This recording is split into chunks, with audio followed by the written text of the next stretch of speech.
Hi, my name's Deb Rodenbosch-Schaub, and I'm a career consultant here at the K-State Alumni Association. We have a lot to cover today as far as tips about LinkedIn. First of all, did you know that 95% of recruiters do take the time to review LinkedIn profiles? That is a huge percentage. You need to make sure that you're aware of that and aware of what condition your LinkedIn profile is in.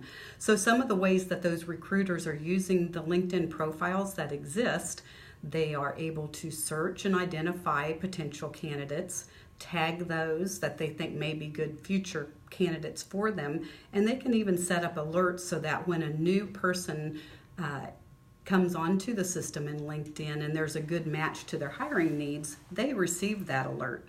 So it's important that you have a great LinkedIn profile. So the employers are able to search by keyword, such as titles, of course, graphic designer, nurse, teacher, engineer, those kinds of things. But they're also able to search by university, degree, the number of years with your current employer, the LinkedIn private groups which you belong to. So the bottom line is, since employers are searching through all of this information about you on your profile, you really need to make sure that that information is complete and up to date.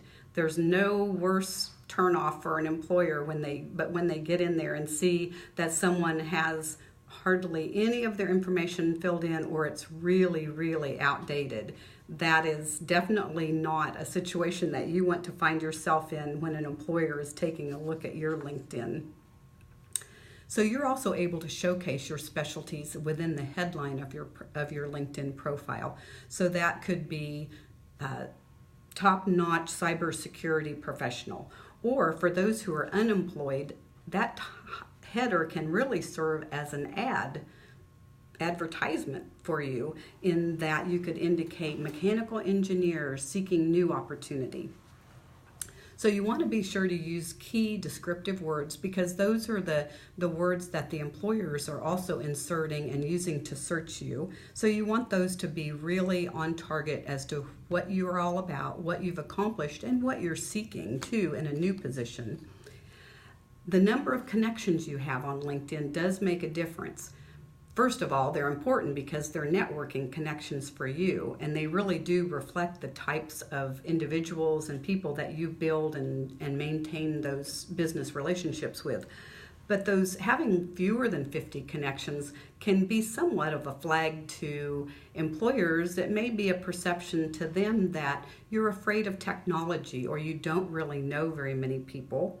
Or maybe you're just paranoid about connecting with others. So you do want to be careful about the impression that you might be making with the number of connections that you have.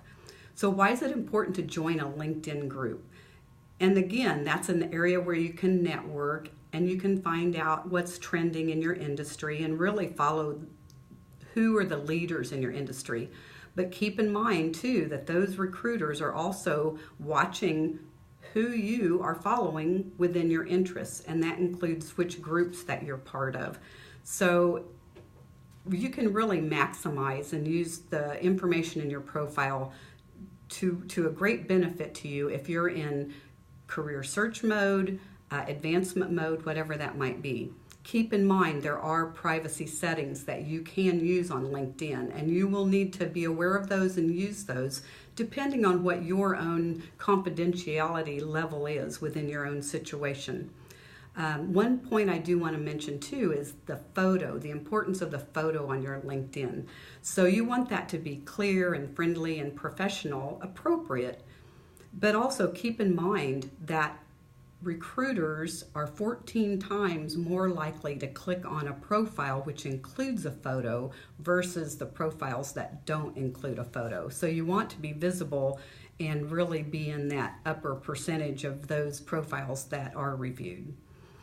Another area that you can really use to your benefit is the ability to post articles or comment on posts which appear on LinkedIn, but do be careful with that. You don't want to overshare, and you don't want to have so much activity that it becomes a confusing place, because those recruiters do notice the activity there, and you want to everything that you do within your LinkedIn profile with those types of comments and article postings, you want those to really support the image, the brand that you're creating for yourself. One other thing, make sure you're including your email address when you're setting up your profile. You do want to make sure you're easily contacted. You can also customize your URL address, so it's not that really long address that's automatically assigned to you when you sign up for LinkedIn. You can actually go in and use the function within the system to customize that to really reflect what you want that to reflect within that address. So to sum it up today, the best and most exciting people to hire are the ones who are the best and most exciting at what they do. So you want your profile to really reflect that. That's all I have for today. Thanks for tuning in, and please feel free to contact me. Thanks again.